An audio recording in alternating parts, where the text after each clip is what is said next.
Hello, hello, hello. So welcome back to my channel. I'm Nicole Wilbur, and today we are going to talk about how to go from an edit letter and inline developmental edits to a revision plan basically for your book.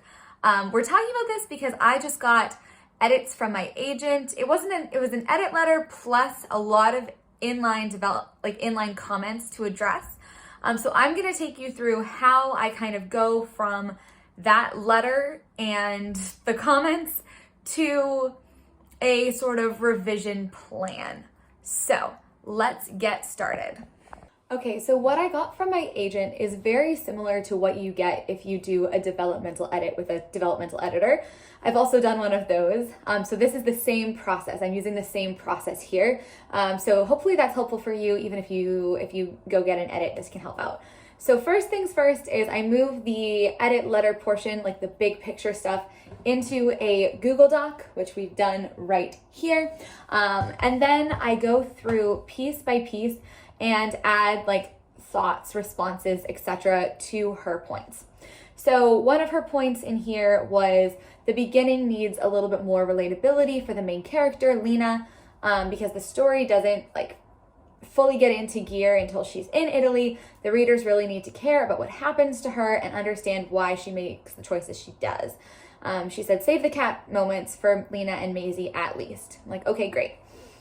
And so then I would go in and I would pull, think about this for a bit and say, think about this for a bit. And I'll just leave those, I'll think about it. I'll add any initial notes I have. And then, something like, yep, save the cat, I can do that. Or look for bits of relatability. Another comment on here is let's seed more of the emotional beats and decision-making that's happening. And then another comment was, oh my God, this is the comment that really broke me, was chapter 35 to 37, things slow down and the scenes feel unbelievable to the story. They aren't necessary as is. I was like, oh my God, you want me to get rid of my scenes? To be fair, one of those chapters is a flashback. The entire chapter is a flashback. I probably should have predicted someone would ask me to get rid of that, but I have feelings about it. So anyways, I've read through the overarching comments. At that point, and I've already done this, obviously, as you'll see, I printed out the manuscript with her comments on it. So this is, I printed it on A4 paper, and to be honest, I could have done a little bit better in terms of the formatting. It ended up, unfortunately, that the pages have this chunk of white space below. That is helpful, honestly, because then I can write notes around, but it's not the most eco-friendly way to print a manuscript. So I printed it with her comments, and then I sit down and I get my stickies. So I have two color stickies. I have pink and I have yellow stickies. The pink stickies are I'm sticking something anywhere there's a comment where I need to change. So some comments are just smiley faces. Those are my favorite kinds of comments. I'm like, thank God you like something. Obviously she likes the book, it's okay. And then those are things to change on this page. And then the yellow stickies are things to change that have an influence and a ripple effect throughout a larger portion of the book. So they're inline comments related to big picture items. And some of these might be related to the big picture items she mentioned. In fact, I think most of them are, but I just wanted to make sure there wasn't anything else in there. So then basically I went through and I didn't reread the manuscript, but I read all of her comments. And then anytime there was a comment, let's go through, see what we're doing here. That was chapter 1. Okay, here's chapter 2. So chapter 2, we have a sticky up here. This is, I was asked a question about the interiority. There's a comment here about having a snarkier line of dialogue. Great. Then, the other side, if there were comments on both sides, I just used one sticky for preservation. Sometimes I'll go in as I'm going through and I'll add things that come to mind. So there are my thoughts on her comments here. She asked a question about the story and I was like, okay, well, what is the answer to that question? I'm just thinking it through. Let's go to a yellow sticky. So we are now in Wish you could see both. Ooh. So we are now in, this is page 27. Oh yes, and this is a yellow sticky because it's just one comment. It's a very simple comment that says, if the violin has been missing for so long, why do people think it was stolen? And I'm like, oh, that's a yellow sticky because that's something that I'm going to have to check for consistency throughout the entire manuscript.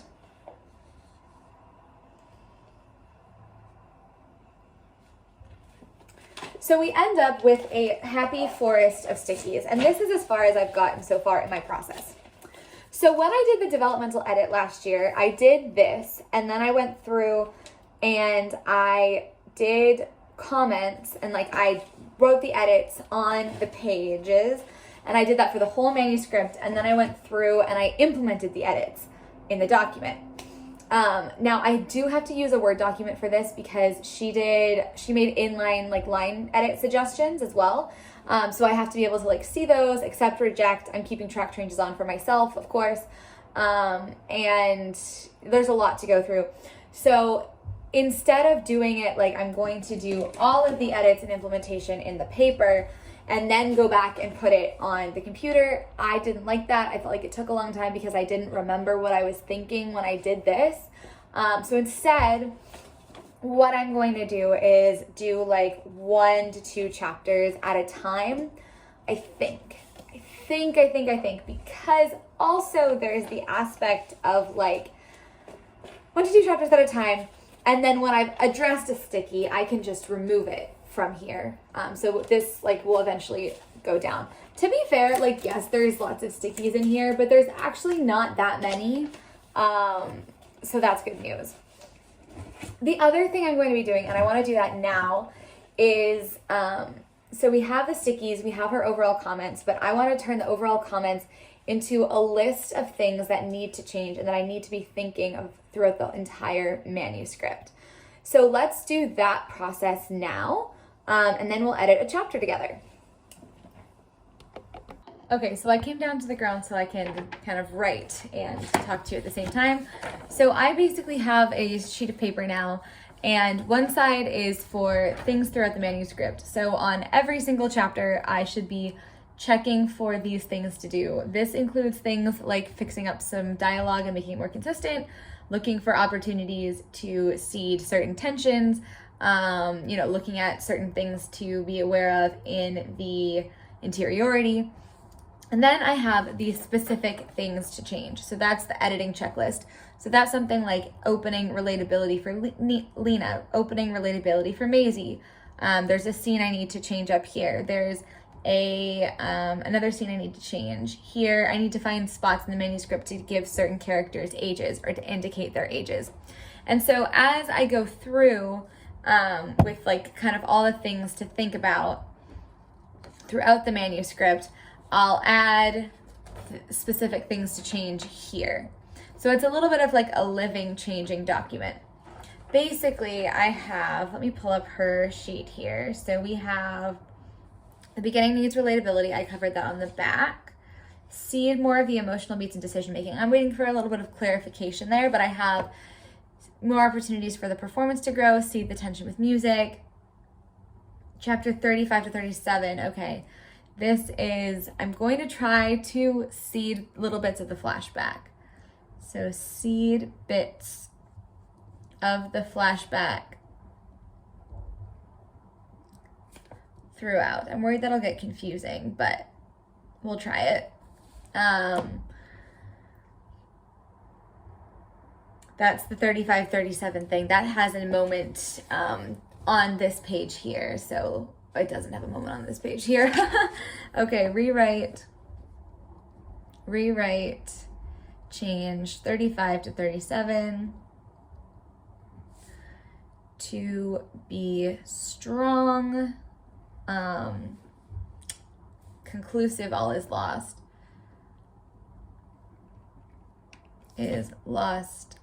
and pick up momentum. Good. And then her performance needs to grow and change. I have that in here. I have a couple bits about ages. I have the dialogue. Okay, great. So as I go through, there will be more things added to this list. As you can see, it's like pretty small, but I'll add more things to the list as I go through. So the first thing we're tackling then is this save the cat situation. She was literally like, we need to be more relatable. We need to save the cat. And dude, my craft books have been waiting for this. It's like, call in the reserves, call in the craft books. It's very exciting. So, basically I went back to Save the Cat, Rise the Young Adult novel, and I read this setup section again to read about Save the Cat. I was looking for like the actual definition of this, and it's sympathetic quality, relatable problem or nemesis, glimpse into why she's doing what she does. That's what I need for Lena. So yes, it's nice if she's a nice person and like does something kind. That's probably a good thing to put in there somewhere. But more importantly is seeing a manifestation of this shard of glass. So I've really done the thing properly here. So I was like, what is her shard of glass? Wrote it down.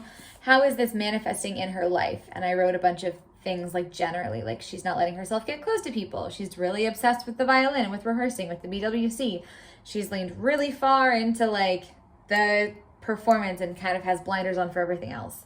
And then it's like, okay, well, how does that manifest? And things like, I went to a show, I've been at the Edinburgh Fringe, and there was a show by a cellist, like a classical musician, and she was amazing. And she talked about 10,000 hours, how there's 10,000 hours to mastery, and how she hit 10,000 hours before she graduated high school. And I heard that, and I was like, yes, we're doing that. So my character, Lena, is going to have a countdown, I think, of like every time she finishes an hour of practice or performance, she crosses it off and it's like 9,973, 9,974, 9,975. Is that a little insane? Yes, but I think that might help with the progress, like the sense of progress on the internal journey. And it is a physical thing she can do. I'm like, what else can she do? She can have more complicated emotions around the thing that happens at the start. To be fair, it is a bitchy thing that she does. I can try to manifest her like need for approval with her, maybe giving something to her aunt and like trying to initiate a connection there. I think that could work. I also have, because we want a moment for Maisie as well. They like study each other. All right, so I just went in and did that first little Save the Cat edition. It literally only took me like 10-15 minutes. I was looking for the place to add the thing about 10,000 hours. I think I found the perfect place to do it. It's early on. It's what page is this? Oh, it's page 11. Well, it's page 11. There's a lot of white space in the second chapter, the very first part of the second chapter. I think that's good. All these are so nerve-wracking. I'm like, is this actually fixing the problem? Or helping the problem? Is this actually helping with relatability? Who knows? I don't know. There's definitely going to be there might be a bit of a back and forth here, but I do like that. I do get worried about being like on the nose, but I do think I need to be clear. Yeah. I do think I need to sometimes be a little bit more explicit to be clear, and now this 10,000 hours counter, I think, is hopefully like a poignant detail to represent how much time and energy and effort she's put in to the violin. So that is kind of one half of one edit done, because there's a few other Save the Cat things I want to probably do in here, but I'll add one tick to my little sheet. And there we go. This is going to be a lot of work over the next few weeks. I'm excited for it, though. I'm very excited. It's going to be good. It's just me and my book. Me and my stickies. Thank you so much for watching. If you have gotten a developmental edit before or worked with an agent, let me know about your process. Really interesting to hear it. Have you also ever been told to create a Save the Cat moment for your character? Would love to know. Thank you so much for watching. I'm Nicole Wilbur. You can check out my Substack below for more information on, I tend to do more details behind the scenes. There's some stuff about the agent. My query letter that got me the agent is posted there. So give that a check out. See you next time.